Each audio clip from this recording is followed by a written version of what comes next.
Yo, what's happening? What's happening, YouTube? What's happening to all my subscribers, potential subscribers, and other people that just may be scrolling on YouTube and run across my videos? So, I want to cut the camera on to take advantage of this,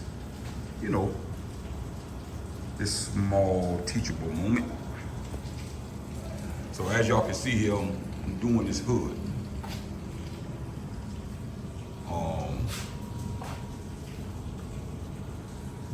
Hoods can be very, very, very tricky and very challenging. And the reason why is because hood flexes. When I say flexes, it kind of like it moves. Like, you see that? See how that moves? Now, this don't supposed to move like this because on hoods, if you go up underneath the hood, they have these glue-like things in between the seams, and it stops it from, flexing. But even yet and still, if all of the seams is glued from the factory and nice and stern, a hood can still flex, and that's why it's not good to do hoods on stands. But I get into that on the, later on this video. For starters, I want to start out by talking about why hoods can be challenging as far as body work. All right. So if you look at this particular hood, right? Number one, I'm using the color of this hood plus these scratches, which is the clear coat that you see, because the hood been painted, as my guide coat. So if this hood was primed down, there's a thing that us body man does to panels, and we call it a guide coat, which is, if this was a primer, a gray primer, right? And I would take my guide coat. Some body man like to use flat black spray can. Some body man like to use the powder foam. It's black. And you apply it on the surface, on the primer, right? And when that guide coat, which is the flat black in the can, or the powder form dries, and you take a flat block like this. I love these blocks made by Big Kid Blocks. That's free promotion for that company, but they real good, man. I used to use Dura blocks, but Dura blocks usually, when you block, because Dura blocks is rubbery, it can sometimes go into the imperfection opposed to stand firmly on top and, and expose all of the waves and the high and low spots, right? So I like Big Kid Blocks. It's plexiglass, it don't really give, it don't really move. It can get a surface nice and flat, and you can really get your contour in there. It exposes all of the waves and, things of that nature. So if you take a block like this, right? And, because I'm holding my phone, I got to use one hand for the demonstration. All right? And you block, right? So as I'm using this flat block on this surface, right? And I'm blocking, right? Just like as if I had guide coat, which is what I told y'all before. It can be a spray can or a powder form. I get the same results of the guide coat. The only difference is I'm using the clear and the color. So as I'm blocking, if you notice, like this spot is becoming real prevalent, where it's like, bam, this is a high spot. You see the red that's still there all around it? These are the low spots.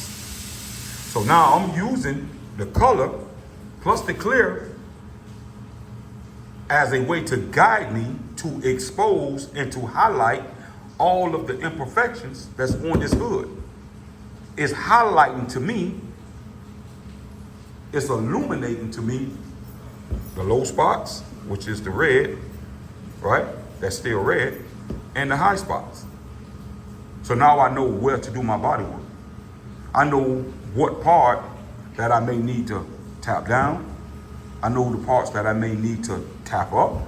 You know, I know where to put my filler and block my filler to fill in the imperfections that when they paint it, it wouldn't have all them waves and dents and high and low spots. Take for instance this side right here, right? Now, I've been blocking this. All these spots is high spots. You know, like these right here, metal. See, anytime you blocking and you see a metal that's like bam, and it's a circle, that's high. This right here, I will have to gently tap down with my hammer. You know what I'm saying? It's just an example that I'm making. If you notice right here, no matter how much I block, you see that shiny spot? That is a low spot. Now, if I keep on blocking, I make him block this surface down to this and get this nice and flat.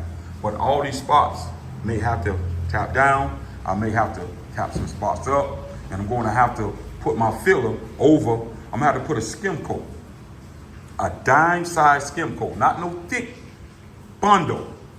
See, that's where the problem comes in at. Whenever you put thick Bondo on a surface, everything has shrinkage. So later on, once it goes out into the sun, night turns to day turns to night, months, and that Bondo shrinks, that causes waves. You see, and anytime you're doing body work, and if you have to put thick Bondo in order to achieve your goal to get that panel straight, that means that that panel is no good. Or that means that that panel has dents that need to knock out, you know, things of that nature. But I'm going to have to put a skim coat over this whole hood, a very light skim coat. You see what I'm saying? Because the imperfection that's here is not deep. It's enough where I can put a dime size skim coat and it's going to fill it in. Once that filler dries, I'm going to take my block, I'm going to put guide coat over it, and I'm going to block it. You see? So sometimes hoods can be very challenging because they can flex.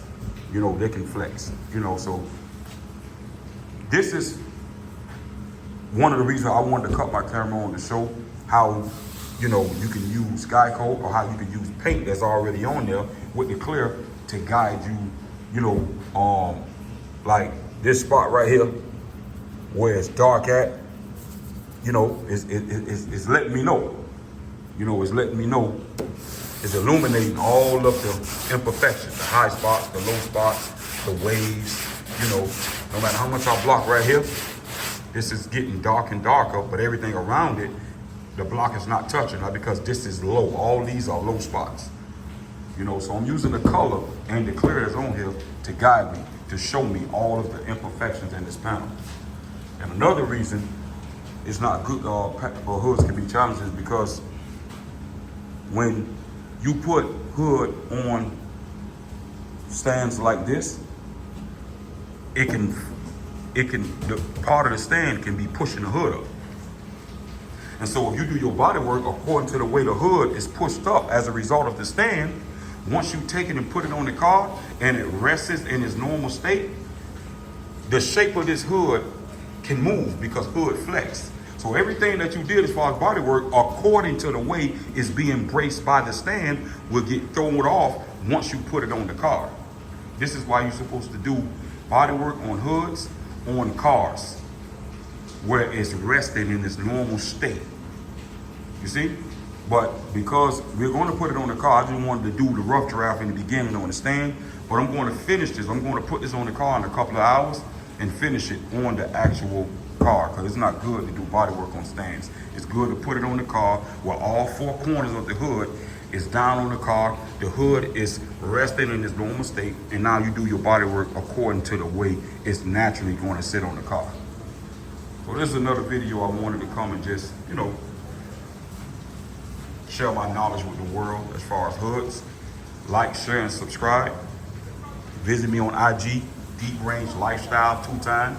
Life is spelled with L-Y and not with an I. And yeah, leave a comment, man. Like, share, subscribe, help this page grow. You know, as time goes by, I'll be sharing different knowledge of what I have with y'all.